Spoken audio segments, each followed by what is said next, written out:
I want to first ask, really thank Paul and Noah for running this, and also want to ask and thank Noah for the movie, which gave me an opportunity to meet Frank. And so it's cool now to connect faces to everyone. It's a pretty awesome, and thanks for that opportunity.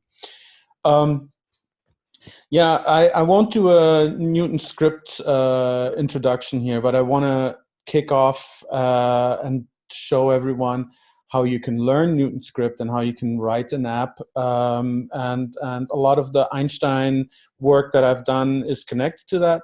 But this also theoretically and practically works with a real Newton device. You know that programs are transported in packages over the serial port or over Ethernet, and generating those packages, you need a compiler to get from code to the package. And Apple has made this a step further. They created the NTK, the Newton Toolkit, which is a complete integrated developer environment, IDE. That means it's a program that provides everything you need for programming Newton in one single package. And it was quite ahead of its time. The Apple developers had to deal with MPW, which was a command line interface, and to have an IDE was pretty amazing.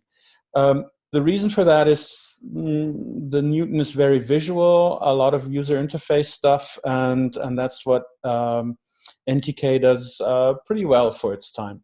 So there's a Windows version and there's a classic Mac version of NTK. And the classic, the Windows version does no longer run on Windows 10, which is a pity.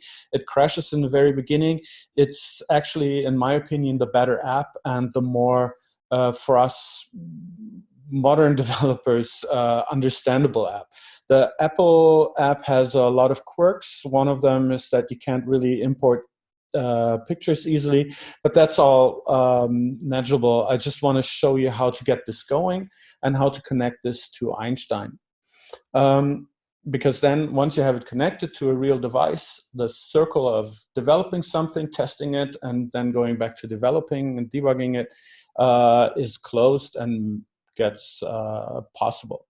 So to run classic Mac applications, we need another emulator that's called BasiliskII.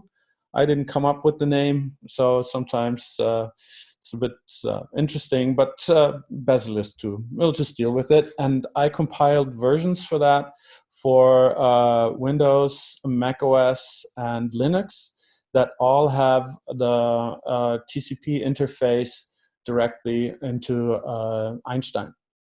So you can download all that on messagepad.org. It's all there. I wrote that in the chat for those who haven't read the chat. I also put the network card driver for Einstein, the link to that and the driver itself on messagepad.org in the very top of downloads.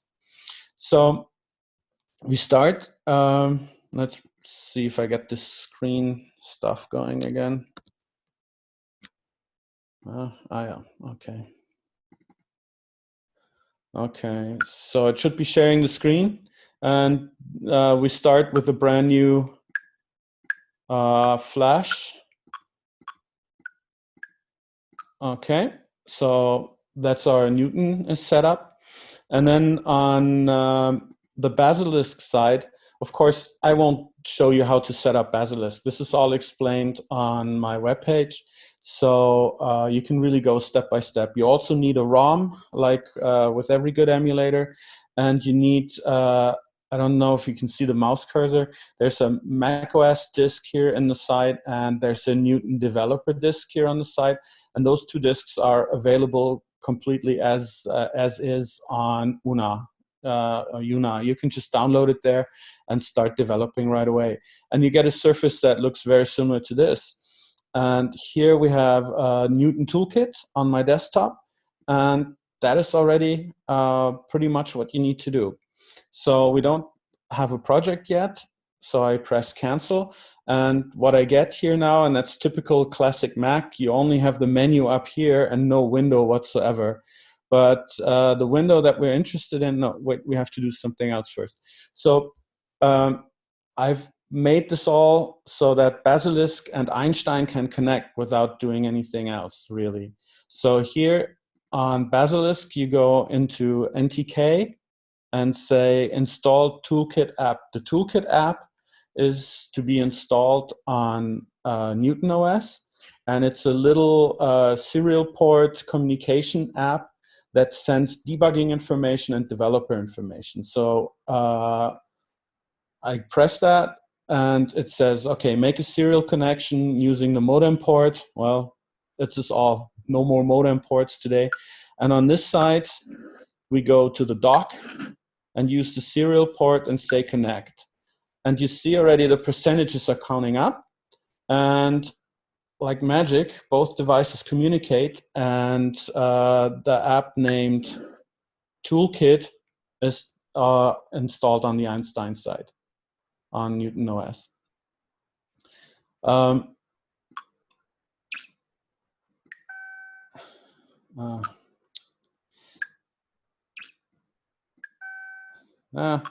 Okay, so when we start the toolkit, it can connect to the inspector. Well, the inspector, again, is on the other side, is an part of the NTK. And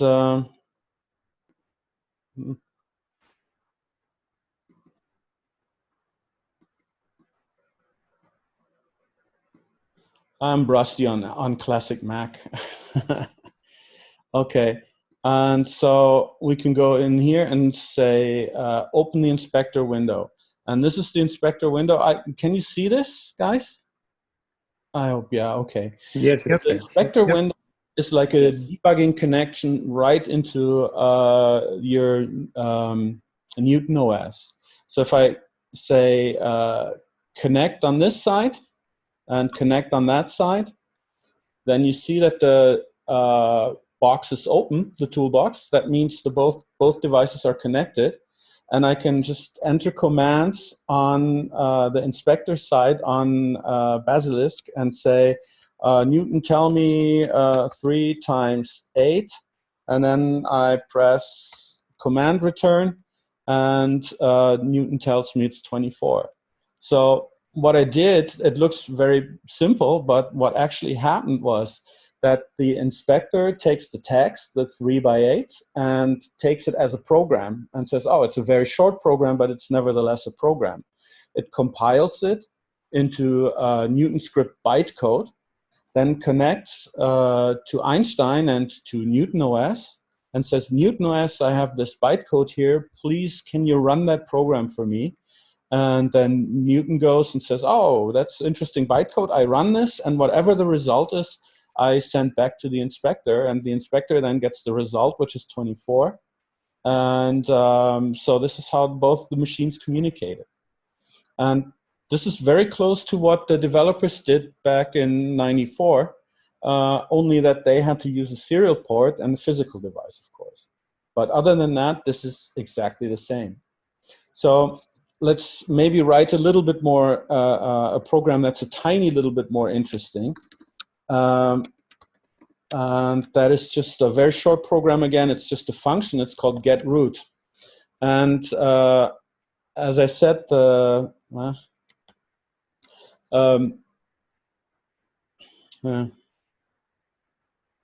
doesn't like me. Did the connection break? Sorry. Right.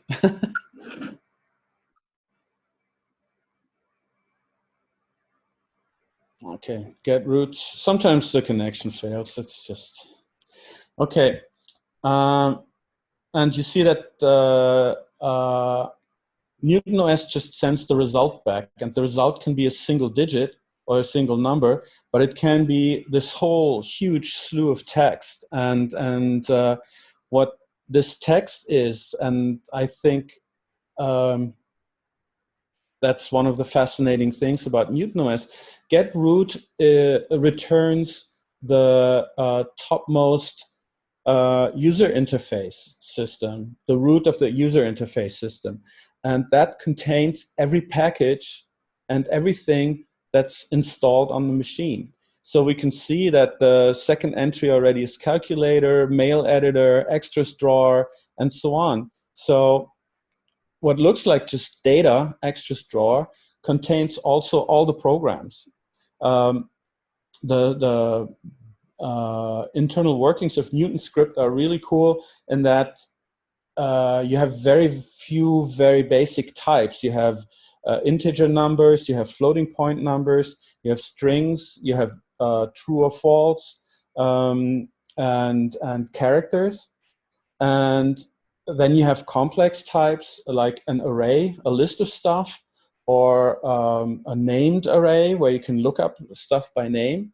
And you have binary data, and that's it. There are not more types than that. But this binary data can be a program, and can be an image, and can be a sound. So everything is packaged within here, and we can follow those links and say, oh, okay, extras drawer, I want more details about the extras drawer. So I can ask it to return get root extras drawer. And if I didn't do anything wrong, it should give me more details about what's contained in the extras drawer. That's normal. When you want to show stuff, always goes wrong.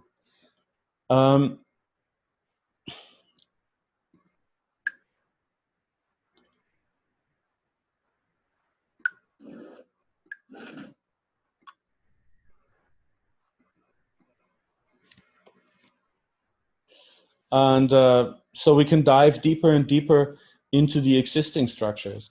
But I think what we're more interested in is we want to write our own program so we can do things on the Newton that it can't do so far. It's nice to look at what's existing, but it's even better to write something new. And the basics are really easy. You just say you want a new project, and you give it some name.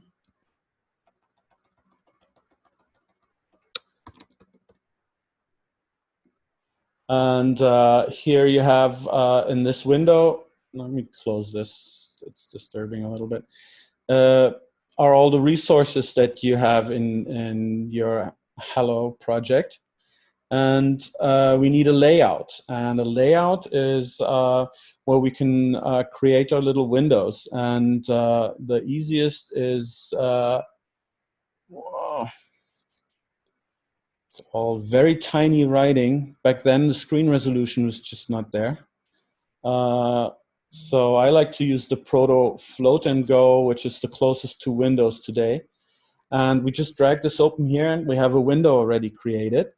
And then we save this file as hello.layout. There my German shows. And add this layout file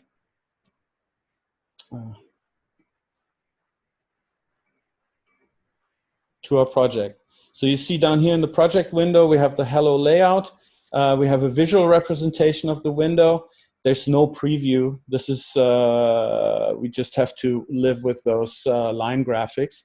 And inside of that, we want to just put anything. That doesn't really matter. Some text. So we do put some static text in here.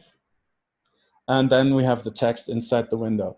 So that is nice. We can create graphics, and let's see, I think we can actually build a package from that already.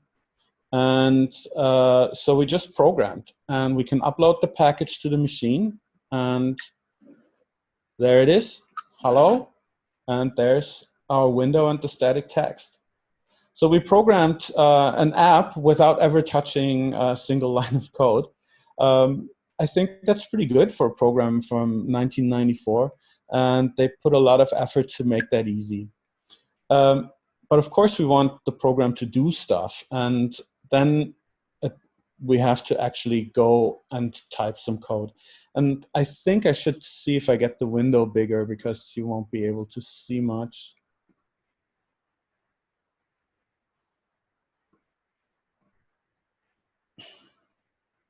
No.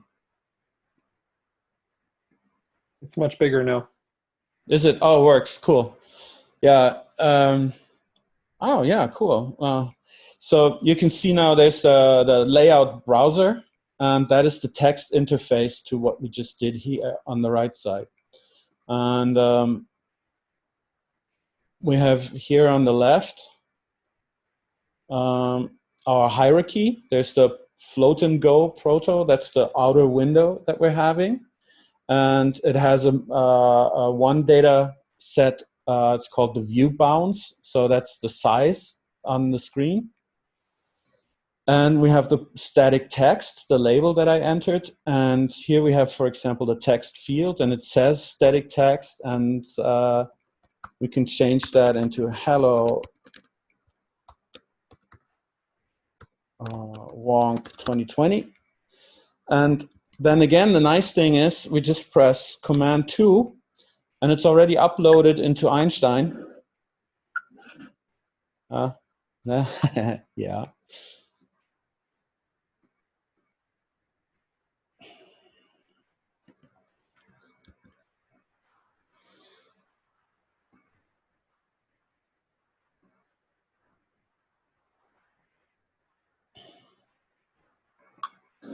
Don't fail me.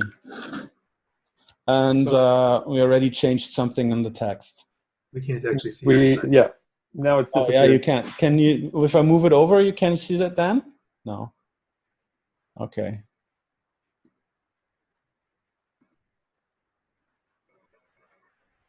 There we go. There it is. Yeah, there we go. And that's the nice thing. That's the cycle of programming. You right away have it on Newton OS, so you can very quickly check that what you did is actually working.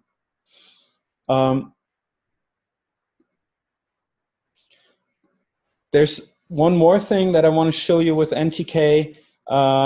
So you have, for example, now the proto float and go, so the outer window.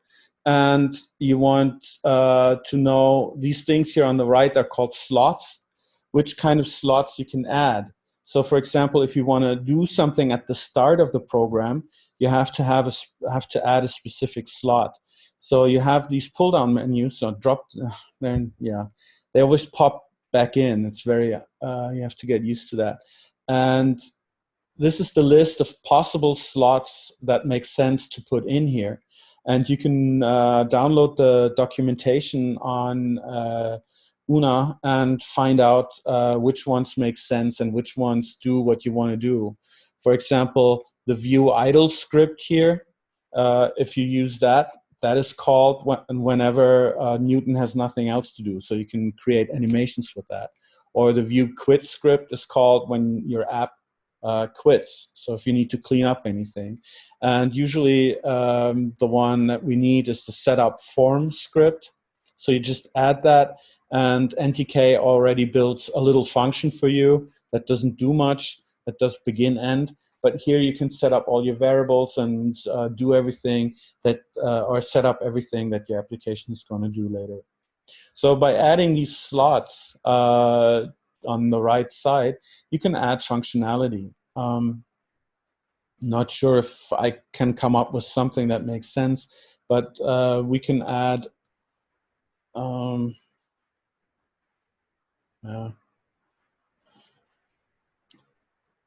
you can add a button here and look at the button, and then we find that the button already has a button click script, and that's where you can just enter something that you want to happen when the button is clicked, and so on and so on. I don't want to go into programming because this would be an endless thing. We would be still sitting here after midnight. But I think more importantly, I just wanted to show you how easily you can start with this. And then after that, well, you have to read a lot of documentation to find out about the details that you can do. But I think for starting programming, that's pretty good. And the documentation about NewtonScript is very nice by Apple. The details on how all the interfaces work, you can feel a little bit in the documentation that they didn't have much time anymore. that it was going toward the end of the development, but it's still absolutely workable. And so you can create your little apps with that. And I think that's pretty cool. I started a long time ago to write DynTK. The idea was to replace NTK with something native. I had no idea how complex this all is. You can add images, you can add sounds, you can even, when you can declare functions to make them faster, you can declare them native. So the whole system has a C compiler built in that then converts NewtonScript into C. It's a very complex system. Oh yeah, one thing I definitely want to show you on the project, there is export package to text. And I hope I find the text quickly. No, of course not.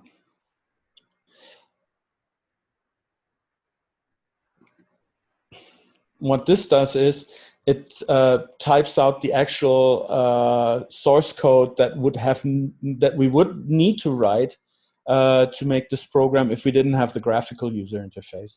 So here you see there's the button click script that I was talking about earlier. There's the view bounds that I showed you earlier with left, top, right, and bottom. So that is how actual NewtonScript looks like. And that's what the program does, or that's how the program looks that we just wrote.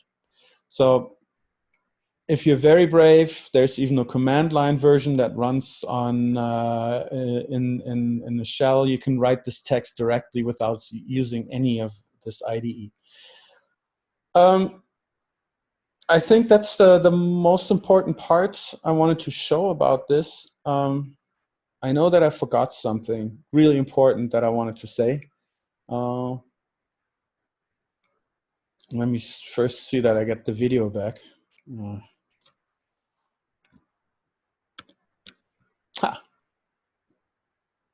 Maybe about resources and things like that, music and videos and pictures.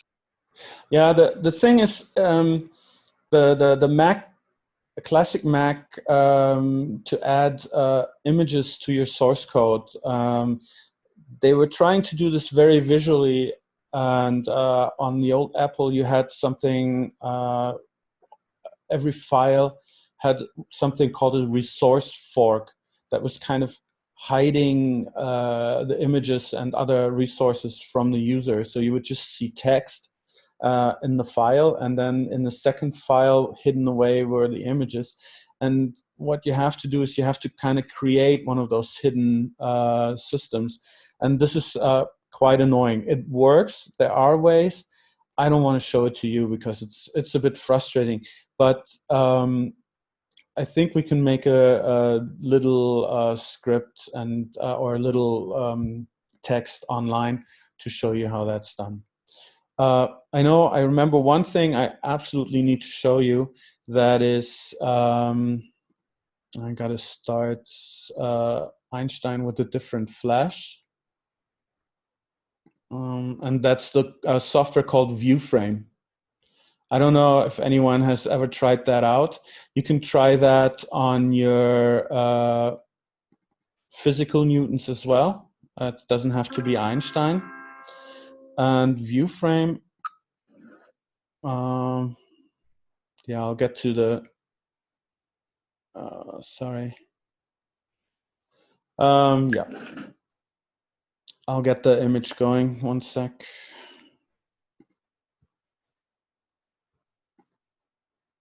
Gosh,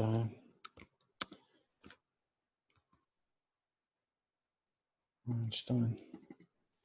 Okay, so now you see Einstein again, and this is ViewFrame, and I showed you the inspector earlier, where you could enter programs, and here you can do the same right on the device. So we can put get root in here as a command, and tell it to evaluate that. And then you see in the text down here, this is the same data that we got earlier. It just looks a little bit different. But we have the calculator, and if we look closely, we should find our Hello app somewhere. Oh no, that's a different Flash, sorry. But you can see that all the data is available here right on the machine. And we can go and just click on Extras Drawer, and then we get the content of Extra Drawer. And we can see the view bounds, so that gives us left, top, right, bottom, and all these things. And so we can basically go through the entire system and look at what Einstein is doing, or what Newton OS is doing. For example, here I found a function, and ViewFrame is so smart, it converts the bytecode back into NewtonScript code. So we can go and see exactly what the system is doing. And when I was mentioning earlier that we have kind of the knowledge, or can get to the knowledge of rewriting Newton OS to a certain degree, this is a big part of it, because we can really read into all the code and say, oh, that's how they did it, and then make it work the same way on a simulator or on a clone.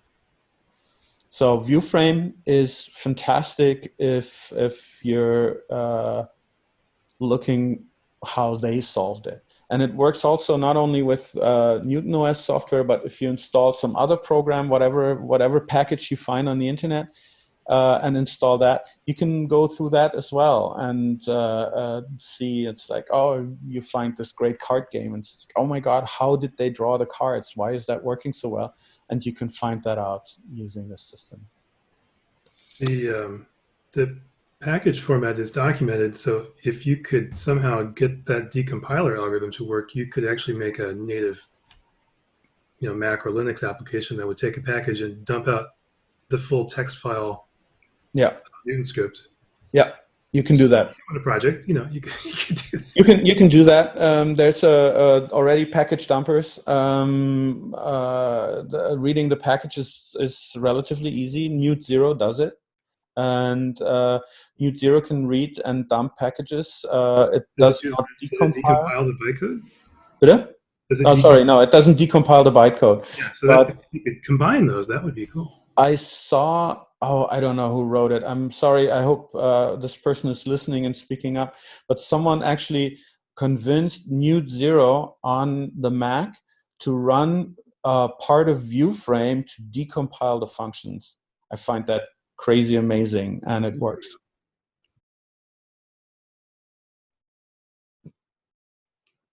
So just to explain, he's actually loading a package to decompile packages, and it's very cool. And what's missing there, of course, is would be a general user interface, but it already shows that Newt0 is capable of loading packages and running packages, or at least part of packages.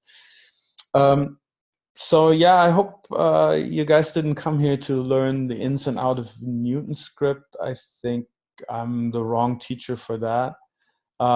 But I hope I can entice the one or the other person to actually write a few lines of code, try it out, and maybe we get around to write a little bit more complex first apps than the Hello World that I just wrote.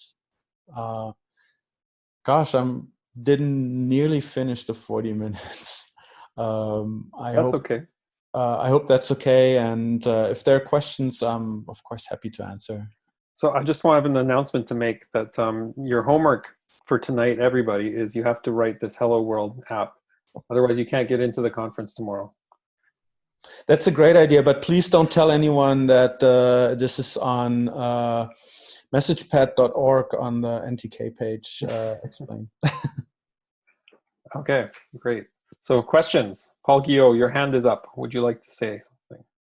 Yes, thank you. Well, Matthias, thank you so much for allowing us to easily connect NTK to Einstein through Basilisk and so on. And actually, I did this yesterday or 2 days ago to fix a bug that Sylvain reported. And actually, my first attempt was to try to connect to Hammer directly instead of NTK. Do you have any plan to integrate Hammer to Einstein the way you did with NTK? Oh, wow. I wonder if it just connects, because Hammer uses the serial port as well, right?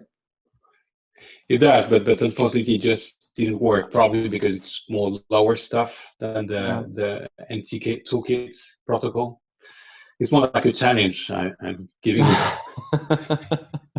Wow, that's a big challenge. I mean, on the Einstein side, I go very low into the operating system. I actually read DMA registers to know when serial data is sent. So on that side, it might actually work. On the Basilisk side, I'd be happy if I never touch that source code again. Can't remember what I think Hammer the problem is on the Einstein part. to. Sorry, I think the problem is on the Einstein part. I mean, it doesn't work. I tried. Okay. I think I tried, yes, on Basilisk. I did something more complex because I used ShipShaver, actually. Oh, okay. Just because ShipShaver, I needed ShipShaver to open the disk image of my source code. So anyway, but I did connect through Basilisk. So I think the serial part on Basilisk works, and that's fantastic work, and it works very well with NTK. The problem probably is in Einstein, and I would say it might be because Hammer connects at a different level than toolkits, maybe at lower serial device level or with other primitives. I don't know. All right. Interesting. Walter, were you trying to say something? Well, I was just saying I can't remember what Hammer actually connected to. So. Well, Hammer is a lower debugger that connects to real Newtons. On the hardware, it does connect to real Newton. It does connect to real Newtons. I know, but I don't remember what software on the Newton side it was talking to. Oh, there's a specific program that you can install, which I did on Einstein. Oh, okay. Specific, like toolkit, yes. You need a special. There is something called Bobby or something, which I don't know exactly what its use was for. And there is another software that I used to install, which is called NewtonScript connection, I think. Well, it could be just there's something missing in the ARM emulation, because that would be setting breakpoints and interrupts and all kinds of crazy stuff. Yeah. Yeah. Doable though. Well, by you.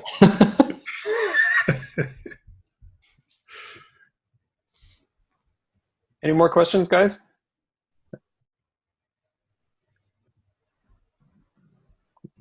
Matthias, I'm really excited to try this out. I'm not a programmer though, so I might not make it the whole way. I have a question, if you don't mind. Sure. Okay, actually, Matthias, because I saw on the chat room, there was a very similar question. If you could point for those of us who want to start with the programming and play a little with this, because we need to prepare that Hello World application for tomorrow, could you point us where we can get that, Basilisk stuff, the proper development software? I know there is images on Uno, etc., and people just point there, but if you could show us quickly that where we can download that software and start play with Einstein and the Basilisk, that classic OS stuff, because I know you have it on your website, so please show us. Sure. Can you see my desktop? Yes. Yes. Okay. Yes. So that's the messagepad.org website.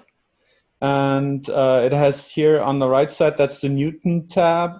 And it has the downloads. And if you look at the downloads, you see there's Einstein for macOS. It's the Einstein itself, followed by Basilisk, followed by Einstein prefs if you want to, but you don't need Einstein prefs. You only need that when you connect from a different machine. So Basilisk and Einstein are the two things you need.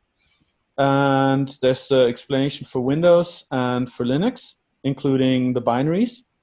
And then if you go up here, you find more details. So macOS, for example, it gives you the details on how to download Einstein, download the ROM, starting Einstein, and so on. And then in the second part, under advanced topics, it gives you install Basilisk and the Newton Toolkit on macOS. So that gives you all the links. You really, if Una is up and working, all you need to do is click those. and unzip them and put them in the right directories. There's a little bit additional work here. There's a configuration file for Basilisk. Basilisk doesn't really come with a user interface besides the emulation. There are versions that do, but I couldn't get them to compile. You have to edit this configuration file. So on the Unix-based systems and macOS, it's on .basilisk in the home directory, BasiliskII prefs. And on the Windows side, it's in the same directory as the executable, and it's called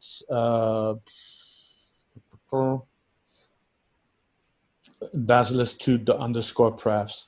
And I try to write as good as possible what you have to change in those configuration files. And where it says home, you have to replace that with your login name. But I think most people should be able to figure out what the login name is, what goes in here. And yeah, that should get you going. It's a little bit more work than installing Einstein, but I think it's not too bad. The important part here is you have serial A.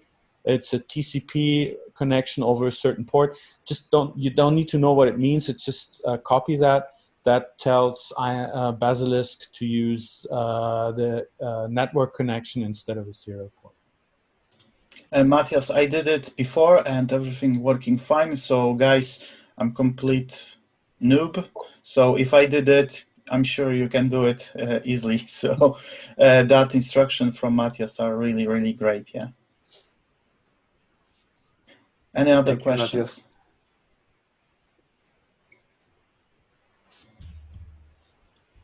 Are people getting tired?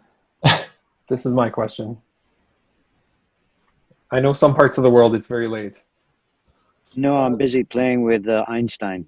Good. Perfect. I'm actually, in my place in the world, it's just early afternoon. It's almost 2 p.m. But the thing is, I'm usually tired during the day and awake during the night. It's called insomnia. What a problem. Sometimes. Oh, you're the perfect software engineer. You should get into that. No, but nevertheless, I mean, take a look at it and see if you like programming. It's I started, oh my God, in 1980 when I was 14, and I love programming, and I made a job out of it, and got me to live in the States for 10 years, and it's pretty cool. And yeah, that's cool. If you like it, if you enjoy it. But you have to have a brain for that. I mean, that's on the other hand, I can't bake French cookies. Just no way. I could never. I've no experience in programming, but I'm good at like repairing like technology. Not like I'm not good at like opening up stuff, but I'm good at like troubleshooting and doing software fixes. Oh, cool. I want to learn basic programming and stuff. I'm good at. I have like a knack for getting old things to work again. Cool. I wanted to say on the message pad side as well, there's under open source, there's the source code for everything we've been talking about today. You can, if you want to go that far, you can compile all the apps yourself. So everything's open source and can be changed. And there's also a chapter or tab, NewtonScript, and under that NTK, and that explains everything pretty much in more detail that I told you this hour and last half hour. I have a message here that Morgan, you wanted to ask a question. Yeah, I did. Thank you. First, thank you very much, Matthias, for all of this. It's great. Huge progress. I was wondering on the BasiliskII side of things, whether you're going to try to submit patches upstream to the original source code for your additions, so that maybe it would make it into the official releases. Currently, it's a fork on GitHub, and it's publicly available. I think I should send a patch request or yeah, I definitely can do that. It's not beautiful code, but the original isn't that beautiful either. I just don't see a lot of development going on there, so I don't know if they're interested, but I should definitely at least offer it. Yeah, thank you. Yeah, excellent. And just oh, go ahead. Sorry. Yeah, just briefly. Years ago, I host UNNA at this point, UNA, And years ago, I tried to get into NewtonScript development, and I ended up spending most of my time building up NewtonScript.org, which is just sort of a reference page linking to all of the material that's on UNNA and other sites. So I think that's a decent starting point. And just so everybody's aware, that's open source on GitHub. So if you have resources that you want to add, you can do everything from just submitting an issue to actually changing the code yourself and adding resources. So you're welcome to do that as well. Thank you so much for saying that. This is my programmer brain. I'm really linking these things together. This is awesome. Thank you. Oh, thank you. I just want to give a shout out to Morgan. Thank you for putting UNNA back online. Oh, no problem. My apologies to the community that it was down for so long. I'm glad that I was able to recover it. Good. I think MePy2, you're next in line. Yeah, thank you. Yeah, I was just wondering if this NTK can work with this link I'm now sending in the chat, which is something I found to which should run Motorola 68 programs without the ROM, requiring the ROM. And yeah, I mean, I just had this idea right now, but I don't know if it does work or not. And it could possibly remove the need of a ROM, which I know that should not be so not legal, but you know that kind of thing.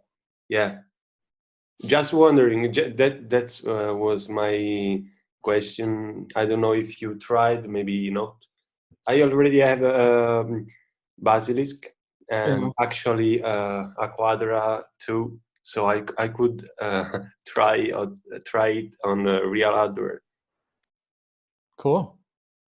Yeah, no, yeah, but I missed I miss Newton. I miss the hardware. So yeah, I've tried this is a simulator versus an emulator. I tried the simulator and it works pretty well. And they haven't opened it up for putting your own software in. So you can only submit and say, oh yeah, I want LoadRunner to work. And then he compiles the code together with LoadRunner and makes a single package out of it. And then you can try it out. I looked at the package content and it's absolutely possible to replace stuff and put another package in. But NTK is very complex in the inside. And even if we could get NTK to run, especially the serial to network conversion, of course they don't have because they don't need it. We would have to ask them, since it's not an open source project, to put that in for us. I think parts of it are a competing project. There's several of these kind out there. Is open source, and I compiled that and it works, but it got a little bit too complex. And since Basilisk was already working, I gave up on that route. But if anyone's interested in contacting the authors and see if they're interested in making NTK run, absolutely, that would be cool.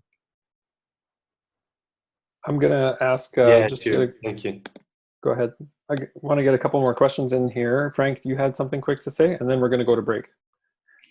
I'm not sure if it's quick. I just wanted to... No, take your time. Don't let me rush you. Just wanted to chime in regarding like how to start programming, because I have been in that situation like 15 years ago or so. NewtonScript is a nice programming language if you are a programmer. I mean, regardless of which programming language you know, if you know Java, you will take less time to understand C++. And if you know whatever, Pascal, you will take less time to understand NewtonScript. If you just don't know anything at all, and you think you will be able to start like developing Newton programs tomorrow, you will most certainly run away crying the day after tomorrow. So if I were you, if I wasn't a programmer, I would strongly recommend getting the book. I think it was Programming for the Newton. There are both two versions, like for Macintosh and for Windows, and start reading that from the beginning. And when you spend like 2 weeks on this book, then you should start writing code. Otherwise, you will just be a bit disappointed. Yeah, I have to admit, Frank is probably right in that respect. I always look through programmers' classes, and for me, it's just fascinating. But to learn a new language, NewtonScript is probably not ideal. Plus, modern IDEs, developer environments, are very picky and tell you when you make mistakes. NTK doesn't. If you do something wrong, you have to figure it out yourself. But nevertheless, I mean, for just small stuff, like I once published a program that calculates the miles per gallon if you enter the miles and the gallons, and it gives you the miles per gallon. Of course, mathematically not very committed, but just to try out some programming, I think that works very well. And it does help a little bit from principle. It is similar in a way to JavaScript, not to be confused with Java. JavaScript has a lot of elements that are very similar to NewtonScript. So it's not a total waste to learn NewtonScript. No, it's not a waste at all. It's just you shouldn't think you can start developing apps tomorrow.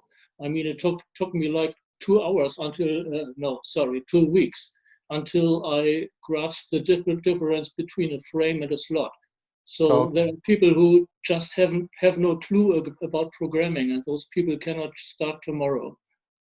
Yeah, that's true.